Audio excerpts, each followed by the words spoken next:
ಸ್ನೇಹಿತರೆ ಎಲ್ಲರಿಗೂ ಕೂಡ ನಮಸ್ಕಾರ. ಎಲ್ಲರಿಗೂ ಕೂಡ ಗೃಹಲಕ್ಷ್ಮಿ ಯೋಜನೆಯ ಅಪ್ಡೇಟ್ಗೆ ಸ್ವಾಗತ. ಇಲ್ಲಿ ನೀವೆಲ್ಲರೂ ಕೂಡ ಡೆಫಿನೆಟ್ಲಿ ಖುಷಿ ಪಟ್ಟಿರ್ತೀರಾ, ಯಾಕೆಂದ್ರೆ ಗೃಹಲಕ್ಷ್ಮಿ ಯೋಜನೆ ಅಡಿ 16ನೇ ಕಂತಿ ಹಣ ನೆನ್ನೆ ಸಾಕಷ್ಟು ಜನ ನೀವು ರಿಸೀವ್ ಮಾಡ್ಕೊಂಡಿರ್ತೀರಾ. ಯಾಕೆಂದ್ರೆ ರಾಜ್ಯ ಸರ್ಕಾರದಿಂದ ಲಕ್ಷಾಂತರ ಜನರಿಗೆ ನೆನ್ನೆ ಒಂದೇ ದಿನ ಹಣನ ಜಮೆ ಮಾಡಿದ್ರೆ 98% ಜನ ಇವಾಗಲೇ ಗೃಹಲಕ್ಷ್ಮಿ ಯೋಜನೆ ಅಡಿ 16ನೇ ಕಂತಿ ಹಣ ನೀವು ಪಡ್ಕೊಂಡಿರ್ತೀರಾ. ಇನ್ನು 2% ಜನರಿಗೆ ಮಾತ್ರ ಬಂದಿರಲ್ಲ ಅಷ್ಟೇ, ಅವ್ರಿಗೂ ಕೂಡ ಇನ್ನೊಂದು 2-3 ದಿನದಲ್ಲಿ ಹಾಕೊಡ್ತಾರೆ. ಮತ್ತು ಇವಾಗ ಗೃಹಲಕ್ಷ್ಮಿ ಯೋಜನೆದು 17ನೇ ಕಂತಿ ಹಣ ಯಾವಾಗ ಬರುತ್ತೆ ಅಂತ ಒಂದು ಪ್ರಶ್ನೆ ಇತ್ತಲ್ಲ, ಆ ಒಂದು ಪ್ರಶ್ನೆಗೆ ಲಕ್ಷ್ಮಿ ಹೆಬ್ಬಾಳ್ಕರ್ ಅವರು ಒಂದು ಆನ್ಸರ್ನ ಮಾಡಿದ್ದಾರೆ. ಮತ್ತು ರೇಷನ್ ಕಾರ್ಡ್ ಇರೋರಿಗೆ ರಾಜ್ಯ ಸರ್ಕಾರದಿಂದ ಒಂದು ಗುಡ್ ನ್ಯೂಸ್ ಕೂಡ ಇದೆ. ಇವಾಗ ಲೇಟೆಸ್ಟಾಗಿ ಏನೇನು ಅಪ್ಡೇಟ್ಸ್ಗಳು ಬಂದಿದೆ ಇವತ್ತು ಅದ್ರ ಬಗ್ಗೆ ಈ ಒಂದು ವಿಡಿಯೋದಲ್ಲಿ ಕಂಪ್ಲೀಟಾಗಿ ನೋಡೋಣ. ವಿಡಿಯೋನ ಕೊನೆವರೆಗೂ ಕೂಡ ನೋಡಿ.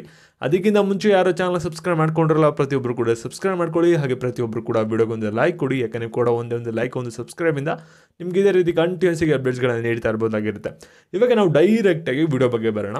ಇಲ್ಲಿ ನೋಡಿ, ಗೃಹಲಕ್ಷ್ಮಿ ಯೋಜನೆ ಪ್ರತಿ ತಿಂಗಳು ಕೂಡ 2,000 ರೂಪಾಯಿನ ಪಡ್ಕೋತಿದ್ರೆ, ಆದರೆ ಡಿಸೆಂಬರ್ ತಿಂಗಳಿಂದ ನಿಮಗೆ ಒಂದು 4 ತಿಂಗಳಿಂದ ನಿಮ್ಗೆ ಹಣನೇ ಬಂದಿರಲಿಲ್ಲ. ಇವಾಗ ಮಾರ್ಚ್ ತಿಂಗಳಲ್ಲಿ ಏನು ಮಾಡಿದ್ದಾರೆ ಅಂದರೆ ನಿಮಗೆ 2,000 ರೂಪಾಯಿನ ಜಮೆ ಮಾಡಿದ್ರೆ, ಕೆಲವರಿಗೆ ಫೆಬ್ರವರಿ ತಿಂಗಳಲ್ಲಿ 2,000 ರೂಪಾಯಿನ ಜಮೆ ಮಾಡಿದ್ರೆ. ಆದರೆ ರಾಜ್ಯ ಸರ್ಕಾರದವರು ಏನಂತ ಹೇಳಿದ್ರು ಅಂದರೆ ಫೆಬ್ರವರಿ ತಿಂಗಳಲ್ಲೇ 4,000 ಜಮೆ ಮಾಡ್ತೀವಿ ಅಂತ ಹೇಳಿದ್ರು. ಆದರೆ 4,000 ಯಾರಿಗೂ ಕೂಡ ಬಂದಿಲ್ಲ. ಜಸ್ಟ್ 16ನೇ ಕಂತು ಮಾತ್ರ 2,000 ರೂಪಾಯಿ ಬಂದ್ಬಿಟ್ಟು ಎಲ್ಲರ ಖಾತೆಗೂ ಕೂಡ ಜಮೆ ಆಗಿದೆ. ಮತ್ತು ಲಕ್ಷ್ಮಿ ಹೆಬ್ಬಾಳ್ಕರ್ ಅವರು ಇವಾಗ ಗೃಹಲಕ್ಷ್ಮಿ ಯೋಜನೆ ಬಗ್ಗೆ ಏನೊಂದು ಅಪ್ಡೇಟ್ನ ಕೊಟ್ಟಿದ್ದಾರೆ, ಮತ್ತು ರೇಷನ್ ಕಾರ್ಡ್ ಇರೋರಿಗೆ ಏನೊಂದು ಗುಡ್ ನ್ಯೂಸ್ ಬಂದಿದೆ ಅದ್ರ ಬಗ್ಗೆ ಇವಾಗ ಇನ್ ಡೀಟೇಲ್ ಆಗಿ ತಿಳಿಸ್ಕೊಡ್ತೀನಿ. ಇವಾಗ ವಿಡಿಯೋನ ಗಮನ ಇಟ್ಟು ಪ್ರತಿಯೊಬ್ಬರು ಕೂಡ ಕೊನೆವರೆಗೂ ಕೂಡ ನೋಡ್ತಾ ಹೋಗಿ. ಇಲ್ಲಿ ಲಕ್ಷ್ಮಿ ಹೆಬ್ಬಾಳ್ಕರ್ ಅವರು ಏನೊಂದು ಕ್ಲಾರಿಫಿಕೇಶನ್ ಕೊಟ್ಟಿದ್ದಾರೆ ಅಂದರೆ, ಇಲ್ಲಿ ನೋಡಿ, ಗೃಹಲಕ್ಷ್ಮಿ ಯೋಜನೆ ಹಣ ಏನಿದೆಯಲ್ಲ ಇದು ಪ್ರತಿ ತಿಂಗಳು ಕೂಡ ಮಹಿಳೆಯರ ಖಾತೆಗೆ ಹಣ ಬಂದು ಜಮೆ ಆಗುತ್ತೆ. ಇದನ್ನು ನಾವು ಯಾವುದೇ ಕಾರಣಕ್ಕೂ ಕೂಡ ನಿಲ್ಸಕ್ಕೆ ಹೋಗಲ್ಲ.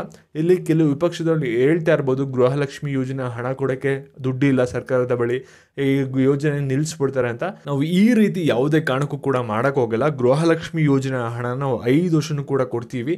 ಇದು ಮಹಿಳೆಯರು ಯಾರು ಕೂಡ ಇದ್ರ ಬಗ್ಗೆ ಯೋಚನೆ ಮಾಡೋ ಅಗತ್ಯ ಇಲ್ಲ ಅಂತಲೂ ಕೂಡ ಹೇಳಿದ್ದಾರೆ. ಅಂದರೆ ನಿಮಗೆ ಗೃಹಲಕ್ಷ್ಮಿ ಯೋಜನೆ ಹಣ ನಿರಂತರವಾಗಿ ಬರ್ತಾ ಇರುತ್ತೆ. ಒಂದು 2-3 ತಿಂಗಳು ಹೆಚ್ಚು ಕಮ್ಮಿ ಆಗ್ಬೋದು, ಆದರೆ ನಿಮಗೆ ಹಣ ಬಂದೇ ಬರುತ್ತೆ 5 ವರ್ಷನೂ ಕೂಡ. ಅದ್ರ ಬಗ್ಗೆ ನೀವು ತಲೆ ಕೆಡಿಸ್ಕೋಬೇಡಿ ಅಂತ ಒಂದು ಭರವಸೆನೂ ಕೂಡ ಕೊಟ್ಟಿದ್ದಾರೆ. ಮತ್ತು ಇದ್ರ ಜೊತೆಗೆ ಗೃಹಲಕ್ಷ್ಮಿ ಯೋಜನೆದು 17ನೇ ಕಂತಿ ಹಣ ಯಾವಾಗ ಬರುತ್ತೆ ಅದ್ರ ಬಗ್ಗೆನೂ ಕೂಡ ಒಂದು ಅಪ್ಡೇಟ್ನ ಕೂಡ ಕೊಟ್ಟಿದ್ದಾರೆ. ಅದ್ರ ಬಗ್ಗೆ ತಿಳಿಸ್ಕೊಡ್ತೀನಿ. ಅದಕ್ಕಿಂತ ಮುಂಚೆ ಒಂದು ರೇಷನ್ ಕಾರ್ಡ್ ಬಗ್ಗೆ ಒಂದು ಅಪ್ಡೇಟ್ ಇದೆಯಲ್ಲ ಅದ್ರ ಬಗ್ಗೆ ತಿಳಿಸ್ಕೊಟ್ಬಿಡ್ತೀನಿ ನೋಡಿ. ಇಲ್ಲಿ ನಿಮ್ಮ ಎಲ್ಲರ ಹತ್ರನೂ ಕೂಡ ರೇಷನ್ ಕಾರ್ಡ್ ಇದೆ. ರೇಷನ್ ಕಾರ್ಡ್ ಇರೋದಕ್ಕೇ ನಿಮಗೆ ಗೃಹಲಕ್ಷ್ಮಿ ಯೋಜನೆ 2,000 ರೂಪಾಯಿ ಬರ್ತಾ ಇರುತ್ತೆ. ಮತ್ತು ರೇಷನ್ ಅಂಗಡಿಲಿ ಹೋಗಿ ರೇಷನ್ನ ತೊಗೋತಾ ಇರ್ತೀರ. ಇವಾಗ ಏನೊಂದು ಅಪ್ಡೇಟ್ ಇದೆ ಅಂದರೆ, ಇಲ್ಲಿ ನಿಮ್ಮ ಹತ್ರ ಯಾರ್ಯಾರ ಹತ್ರ ರೇಷನ್ ಕಾರ್ಡ್ ಇದೆ, ನೀವು ಪ್ರತಿ ತಿಂಗಳು ಕೂಡ ನೀವು ರೇಷನ್ನ ತೊಗೋತಾ ಇದ್ದೀರಾ. ಆದರೆ ಇವಾಗ ರೇಷನ್ ಕಾರ್ಡಲ್ಲಿ ನಿಮ್ದು ಏನಾದರೂ ಮಿಸ್ಟೇಕ್ ಆಗಿದೆ ಅಂದರೆ ನೀವು ಅದರಲ್ಲಿ ತಿದ್ದುಪಡಿನ ಮಾಡ್ಕೋಬೋದಾಗಿರುತ್ತೆ. ಯಾಕೆಂದರೆ ತಿದ್ದುಪಡಿಗೆ ಲಿಂಕ್ ಆ್ಯಕ್ಟಿವೇಟ್ ಆಗಿದೆ. ಈ ತಿಂಗಳು ಮಾರ್ಚ್ 31ನೇ ತಾರೀಕುವರೆಗೂ ಕೂಡ ಟೈಮ್ ಇರುತ್ತೆ. ಅದರಲ್ಲಿ ನೀವು ಏನೇ ಬೇಕು ಅಂದರೂ ನಿಮ್ಮ ಡೀಟೇಲ್ಸ್ನ ಎಡಿಟ್ ಮಾಡ್ಕೋಬೋದಾಗಿರುತ್ತೆ ಮತ್ತು ಅಪ್ಡೇಟ್ನ ಮಾಡ್ಕೋಬೋದಾಗಿರುತ್ತೆ. ಯಾರಿಗೆ ರೇಷನ್ ಕಾರ್ಡ್ ಇರುತ್ತೆ ಅವ್ರಿಗೆ ಮಾಹಿತಿನ ತಿಳಿಸಿ.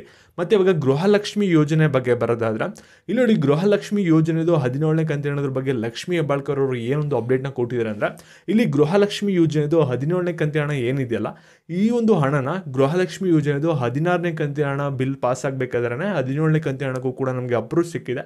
ಈ ಒಂದು ಗೃಹಲಕ್ಷ್ಮಿ ಯೋಜನೆದು 17ನೇ ಕಂತಿನ ಹಣನ ಬಿಡುಗಡೆ ಮಾಡೋಕ್ಕೆ ನಮಗೆ ಜಾಸ್ತಿ ಸಮಯ ಬೇಕಾಗಲ್ಲ. ಇದನ್ನ ಆದಷ್ಟು ಬೇಗನೆ ಬಿಡುಗಡೆನ ಮಾಡ್ತೀವಿ.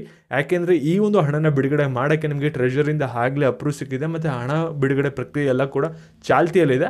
ಅದರಿಂದ ಈ ಒಂದು ಗೃಹಲಕ್ಷ್ಮಿ ಯೋಜನೆ ಹಣನ ಇನ್ನು ಕೇವಲ 3-4 ದಿನಗಳಲ್ಲಿ ಈ ಒಂದು ಹಣ ಬಿಡುಗಡೆ ಆಗುತ್ತೆ ಅಂತ ಒಂದು ಅಪ್ಡೇಟ್ನ ಕೊಟ್ಟಿದ್ದಾರೆ. ಅಂದರೆ ನೀವೆಲ್ಲರೂ ಕೂಡ ಮಾರ್ಚ್ 10ನೇ ತಾರೀಕು ಆದಮೇಲೆ ತಿರ್ಗಾ 2,000 ರೂಪಾಯಿ ಬಂದು ಜಮೆ ಆಗುತ್ತೆ. ಮತ್ತು ಈ ಒಂದು ಅಪ್ಡೇಟ್ನ ಎಲ್ಲ ಗ್ರೂಪ್ಸಲ್ಲೂ ಕೂಡ ಶೇರ್ ಮಾಡಿ ಮಾಹಿತಿಯನ್ನು ತಿಳಿಸಿ. ಮತ್ತು ಇದೇ ರೀತಿ ಅಪ್ಡೇಟ್ಸ್ಗಾಗಿ ಚಾನಲ್ನ ಸಬ್ಸ್ಕ್ರೈಬ್ ಮಾಡ್ಕೊಳ್ಳಿ.